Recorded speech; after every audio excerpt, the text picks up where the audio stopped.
सुप्रभात बच्चों, आज मैं उपस्थित हूँ आप लोगों को कक्षा 9 के विषय हिंदी पढ़ाने के लिए बच्चों, जिसमें हम लोग पिछले ही वीडियो से आपके पाठ्यक्रम का रहीमदास जी का अध्याय आपके पाठ्यक्रम में है दोहा, तो हम लोग पढ़ रहे हैं। इसका हम लोगों ने कुछ अंश पढ़ा भी है, कुछ अंश शेष है जो कि आज हम लोग पढ़ेंगे। ये 5 दोहे हैं आपके शेष, तो आज हम इन 5 पर चर्चा करेंगे। तो आपका पहला दोहा है कदली सी। बच्चों पहले आप ये अपनी पुस्तक में मिलाइए और जो मैं व्याख्या बता रही हूँ इसको ध्यानपूर्वक सुनिए और किताब से मिला करके पढ़िए। कदली सीख भुजंग मुख स्वाति एक गुण तीन। रहीमदास जी इसमें कह रहे हैं कि जो स्वाति नक्षत्र की गिरी हुई बूंदें होती हैं ये एक विशिष्ट गुणों वाली होती है, परंतु भुजंग मुख स्वाति एक गुण तीन, विशेषता तो एक होती है लेकिन इसकी जो संगत, जैसा संगति करता है, स्वाति नक्षत्र की जो बूंदें होती जैसी संगति करता है, जैसी संगति में पड़ता है, वैसे ही अपने गुणों को, अपनी विशेषताओं को बदल लेता है। जैसे देखिए, कदली सी भुजंग मुख स्वाति एक गुण तीन।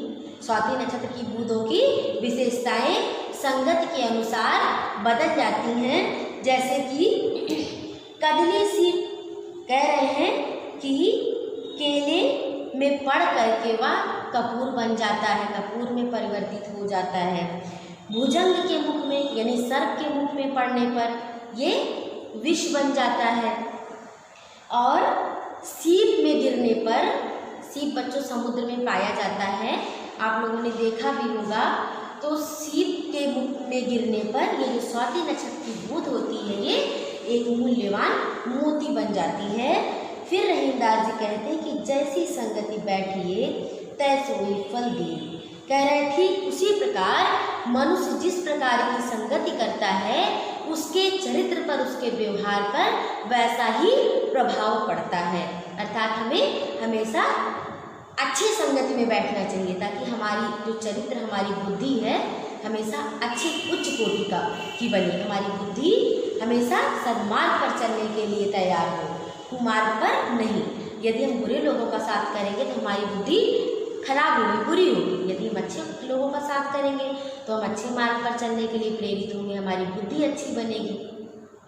अगला है ये बच्चों, तरवर फल नहीं खात है सरोवर पिए न पान, कही रहीम पर काज हित संपत्ति संचय सुजान। जिस प्रकार कह रहे हैं कि जिस प्रकार वृक्ष जो है, वृक्ष में अनेकों तरह के, अनेकों प्रकार के वृक्षों में अनेकों तरह के फल लगे होते हैं। आम के वृक्ष में आम के फल, आम लगे होते हैं, अमरूद में अमरूद, केले में केला, अंगूर में अंगूर, तो तरह तरह के वृक्षों में अनेकों प्रकार के फल पाए जाते हैं बच्चों। परंतु क्या वो वृक्ष अपना फल स्वयं खाता है? कभी नहीं खाता। उसका फल जो है हम सबके कार्य में आता है, परोपकार में, दूसरों के लिए वो लगे होते हैं वृक्ष में। वृक्ष कभी अपना फल स्वयं नहीं खाता। हमने देखा है नदी में, तालाब में इतना बढ़िया साफ शुद्ध जल भरा होता है, लेकिन क्या वो तालाब, क्या वो नदी, क्या वो समुद्र अपना जल स्वयं पीती है? कभी नहीं पीती। उसका जल जीव जंतु पीते हैं, पशु पक्षी पीते हैं, प्राणी पीते हैं, अन्य कार्यों में लिया जाता है, तो परोपकार के कार्य आता है। फिर कई रहीम पर काज हित संपत्ति संचय सुजान। उसी प्रकार सज्जन व्यक्तियों का धन जो है, जो एकत्रित किया हुआ धन होता है, वो हमेशा परोपकार के कार्य में आता है, न कि सज्जन लोग कभी अपना धन, अपना वस्तु, अपनी चीज़ें अपने कार्य में लेते हैं, बल्कि वो हमेशा परोपकार के लिए ही अपनी चीज़ों को रखते हैं, अपने धन को एकत्रित करते हैं। जिस प्रकार वृक्ष और तालाब, सरोवर जो है अपना जल, अपना फल अपने लिए नहीं प्रयोग करते। हमेशा हमें अपने जो हमारे पास संसाधन है, हमें उसका प्रयोग दूसरों के लिए करने देना चाहिए। हमें कभी बच्चों स्वार्थी नहीं बनना चाहिए। अगला दोहा है ये बच्चों, रहीमन देखी। रहीमन देखी बड़ेन को लग न दीजिए डारी, जहाँ काम आवे सुई कहाँ करे तड़वारी। इसमें रहीमदास जी कहते हैं कि बच्चों बड़ों को देख करके, बड़ों का मतलब कभी कभी ऐसा होता है कि हमारे घर में बहुत श्रेष्ठ व्यक्ति आ जाते हैं, बहुत पैसे वाले व्यक्ति आ जाते हैं तो हम उनका सम्मान करते हैं, परंतु जब निर्धन व्यक्ति होते हैं तो हम उन्हें कहीं ना कहीं हमारी दृष्टि अवश्य ही परिवर्तित हो जाती है। तो हमें हमेशा दोनों ही वर्गों के लोगों का बराबर सम्मान करना चाहिए। ऐसा नहीं कि यदि हम निर्धन व्यक्ति का अपमान करें और यदि कोई अमीर व्यक्ति है, बहुत संपन्न व्यक्ति है, संसाधनों से बिल्कुल युक्त है तो हम उसे ज़्यादा सम्मान करें, ऐसा व्यवहार कभी भी नहीं करना चाहिए। ये बहुत कष्टकर व्यवहार होता है। तो कह रहे हैं कि रहीमन देखी बड़े इनको लघु न दीजिए डारी। हमें हर तरह से संपन्न लोगों को पा करके कभी भी छोटे व्यक्तियों का त्याग नहीं करना चाहिए, उनका अपमान, उनका निरादर नहीं करना चाहिए, क्योंकि जहाँ काम आवे सुई कहाँ करे तरीवारी। जहाँ अगर हमें छोटे व्यक्तियों का काम पड़ता है तो वहाँ हमारा कोई काम बड़ा व्यक्ति नहीं कर सकता, और यदि हमें बड़े व्यक्तियों का काम है तो हमें छोटे व्यक्तियों से काम नहीं चलाया जा सकता, हम नहीं चला सकते। तो हर व्यक्ति का अपना अलग अलग स्थान होता है, हमें कभी भी किसी व्यक्तियों का अपमान नहीं करना चाहिए, हमें हमेशा बराबर का सम्मान सभी को देना चाहिए। आप बच्चों जानते हैं कि अगर एक जमादार व्यक्ति है या एक आप किसान व्यक्ति को ले लीजिए, वो स्वच्छता का कार्य कर रहा है, यदि हम किसी बहुत संपन्न व्यक्ति से कह दें कि ज़रा ये झाड़ू लगा दो या कूड़े उठा दो, तो क्या वो करेगा?